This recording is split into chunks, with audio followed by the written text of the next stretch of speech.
ছেলের বিয়ে হয়ে গেলে ছেলে আর নিজের থাকে না, বউয়ের হয়ে যায়। কিন্তু মেয়ের বিয়ে হয়ে গেলেও মেয়ে কোনোদিন পর হয় না। এই কথাটা অনেকেই বলেন, কিন্তু একটু ভেবে বলুন তো কথাটা ঠিক কতটা সঠিক। আসলে কি জানেন, আপনি যদি মেয়েকে কিছু দেন তাহলে আপনি মেয়ের কাছ থেকে রিটার্ন কিছু চান না বা আশা করেন না। মেয়ে সুখে থাকলেই আপনি সুখী। আপনি কখনো এটা তুলনা করেন না যে আপনার মেয়ে আপনার চেয়ে কত গুণ সুখে আছে। আপনার মেয়ে যদি আপনার চেয়ে 10 গুণ সুখে থাকে, ভালো থাকে, আপনি সেটা দেখে 10 গুণ খুশি হন।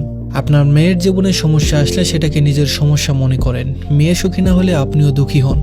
সামর্থ্যের বাইরে গিয়েও মেয়েকে জামাইকে সাহায্য করেন, বিপদে পাশে দাঁড়ান।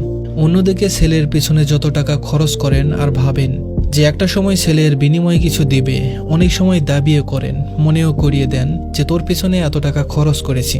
ছেলের বিয়ে দিয়ে ছেলেকে পর ভাবতে শুরু করেন। ছেলে বিয়ে করলে বাবা মায়ের ছেলের প্রতি এমন একটা মানসিকতা হয়, মনে মনে ভেবে নেয় যে বিয়ে করেছিস, তোর সমস্যা তোকেই তোর সমস্যার সমাধান করতে হবে।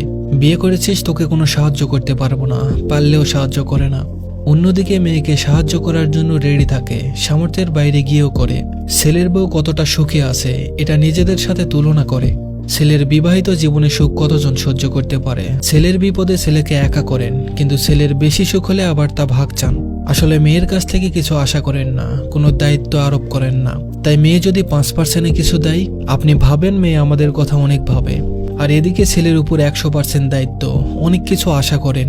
এখন ছেলে সেটা দিতে না পারলে অথবা 70-80% দায়িত্ব পালন করতে পারলেও যেটুকু পারছে না সেটুকু ভেবেই ভাবেন যে ছেলে অনেক খারাপ। মেয়েকে পড়াশোনার পর বিয়েতে 10 লক্ষ টাকা দিতে হলেও কি মেয়েকে পরে বলেন তোর জন্য এত খরচ করেছি? কিন্তু ছেলেকে পড়াশোনার পর ব্যবসা করতে 2 লক্ষ টাকা দিলেও মনে করিয়ে দেয় যে ব্যবসা করতে এত দিয়েছিলাম। চাকরি পেলেও বলে এত খরচ করে পড়াশোনা করিয়েছি। মেয়ের বিয়েতে যত খরচ করে, সকাল্লাদ করে, ছেলের বিয়েতে কি এতটা সকাল্লাদ করেন? আচ্ছা বলেন তো, মেয়ের জামাইকে যতটা সম্মান, গুরুত্ব, ভালোবাসা দেয়া হয়, ছেলের বউকেও কি এতটা সম্মান, গুরুত্ব, ভালোবাসা দেয়? মেয়েদের বাচ্চাদের যতটা ভালোবাসে, ছেলের বাচ্চাদের কি এতটা ভালোবাসে? আসলে ছেলের সঙ্গে বাবা মায়ের সম্পর্কে একটা বড় স্বার্থ থাকে।